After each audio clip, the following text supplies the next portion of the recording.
Hey everyone, and welcome to The Year Was, the podcast all about today that gives you just enough information to effectively be that guy at the party, causing all your friends to question, hey, who invited you? Like, seriously, why are you here? I'm your host, Michael Montalvo, and for the next few minutes we will swim through the river of time to try and find out what makes it a truly unique. In this episode, we examine the events that occurred March 2nd. What is there to say about elections? They put people in power and can lead to wins and losses, and while some are won in a landslide, some are lost by the smallest of margins, which is to say that they are also won by the smallest of margins. It really just depends on how you look at it and what side you're on. So with that in mind, let's talk about the one and only former U.S. President Rutherford B. Hayes. Hayes was born October 4th, 1822 in Delaware, Ohio. His father was a farmer who died early in Hayes' life, and this left him and his sister to be raised by not only his mother, but his uncle as well. Hayes went to school in Delaware, Ohio, and Connecticut, graduating at the top of his class from Kenyon College before earning a law degree from Harvard. So what does one do with a law degree from Harvard? Well, if you're Rutherford B. Hayes or anyone who passes the bar, you start lawyering. It was while practicing law that Hayes became a member of the Republican Party, and it was also during this time that Hayes married Lucy Ware Webb. By this time, it's the 1860s, and with the outbreak of the Civil War, Hayes joined the Union Army and became a major for the 23rd Ohio Regiment. He was wounded during the Battle of South Mountain in Maryland, and by war's end had been promoted to Brevet Major General. But he became president at some point, right? Well, yeah, he did. But not yet. During the war, he was nominated for Congress, and in December of 1865, after the war, he took his seat in the House of Representatives. He was re-elected but resigned in 1867, in order to run for and win the position of governor of Ohio. By 1872, he wanted to give up politics, but the Ohio Republican Party convinced him to run for Congress, which he lost. Then he moved to Fremont and ran for governor and won again, and then things changed. The year was 1876, and on this day, March 2nd, Rutherford B. Hayes won the presidential election by only one vote. So how does this happen? To go into that, let's talk about his opponent. The election was between Hayes and Samuel Tilden.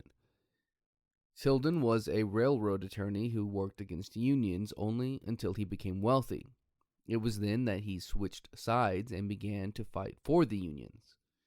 He actually won a case for them against the Supreme Court, and after being insisted upon to take the money for the job, he used that money to establish a fund for orphans and widows of railroad men killed while working on the job. Like Hayes, Tilden became governor, this time of New York, and in 1874, he fought against corruption, helping to bring down the notorious boss William M. Tweed, who will need his own episode at some point.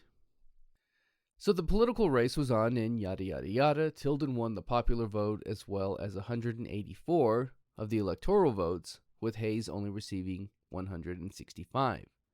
Papers ran headlines that Tilden had won the very close political race, with front pages reading "Glory, Tilden triumphant."